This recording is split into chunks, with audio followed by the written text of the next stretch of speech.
خوش آمدید۔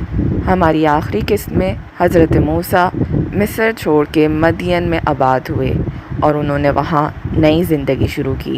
آج ہم دیکھیں گے کہ کس طرح سے حضرت موسیٰ علیہ السلام نے ایک خاص پیغام اللہ سے وصول کیا۔ چلیے شروع کرتے ہیں۔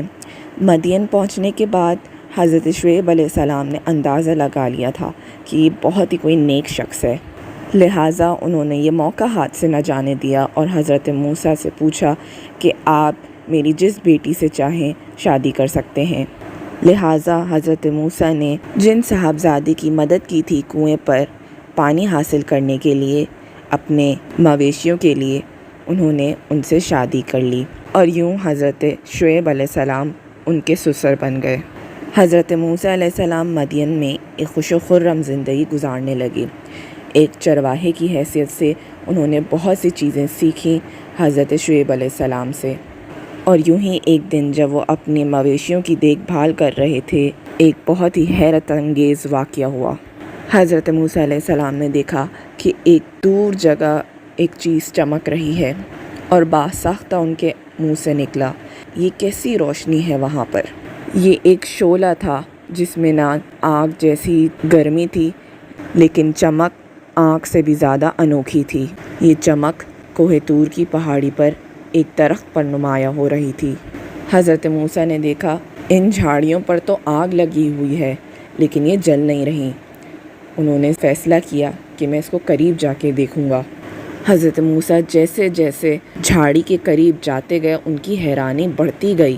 وہ آگ جیسی چمک کسی چیز کو جلا نہیں رہی تھی، اور یوں ہی حضرت موسیٰ علیہ السلام کے منہ سے باساختہ نکلا کہ یہ کتنا زبردست ہے، کیسے کسی چیز پر آگ لگی ہے اور وہ جل نہیں رہی۔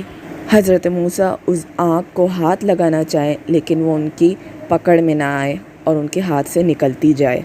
جیسے ہی حضرت موسیٰ اس روشنی کو پکڑنے کے لیے قریب آئے، اسی روشنی میں سے ایک خوبصورت آواز رونما ہوئی۔ اس آواز نے حضرت موسیٰ کا نام لے کر پکارا اور حضرت موسیٰ چونک کر وہیں ٹھہر گئے، جیسے ان کا جسم کا ایک ایک حصہ اس آواز کا تابع ہو۔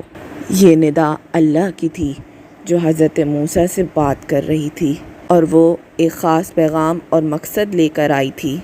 اللہ نے حکم دیا کہ موسیٰ اپنی جوتیاں اتار دو، یہ پاک زمین ہے جہاں تم کھڑے ہو، اور میں اللہ ہوں سارے جہاں کا مالک جو تم سے اس وقت بات کر رہا ہے۔ حضرت موسیٰ جلدی سے حکم کی تابع کرتے ہیں اور اپنی جوتیاں اتار دیتے ہیں اور گھٹنوں کے بل جھک جاتے ہیں۔ اللہ حضرت موسیٰ کو بتاتے ہیں کہ میں نے تمہیں خاص مقصد کے لیے چنا ہے موسیٰ، اور حضرت موسیٰ قریب آ کر غور سے اس ندا کو سنتے ہیں۔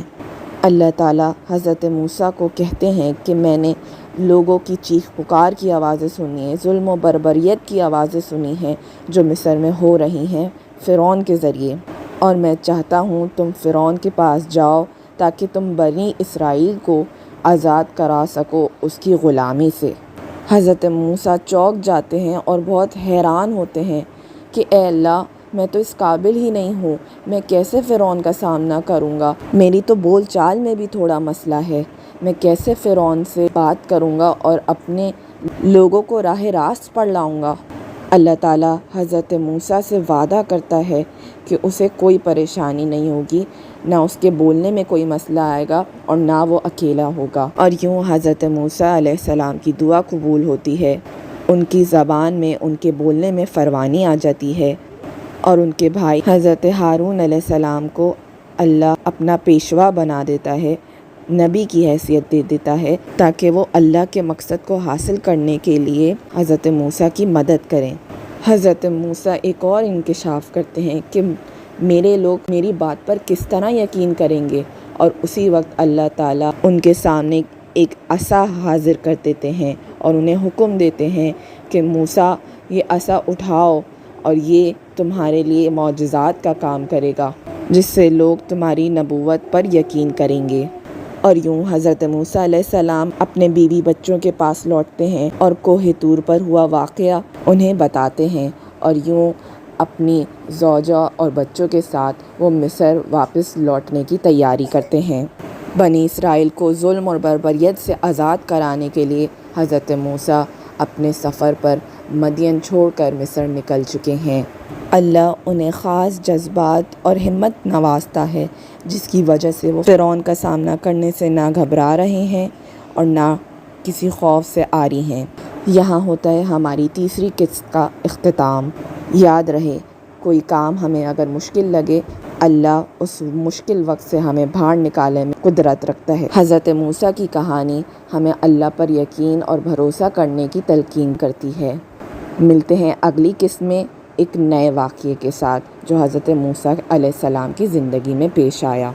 اگر آپ کو یہ ویڈیو پسند آئی ہو تو ہمارے چینل کو سبسکرائب کریں اور اس ویڈیو کو لائک کریں۔ اپنی قیمتی رائے کا اظہار کامنٹ سیکشن میں ضرور کریں۔ السلام علیکم ورحمۃ اللہ۔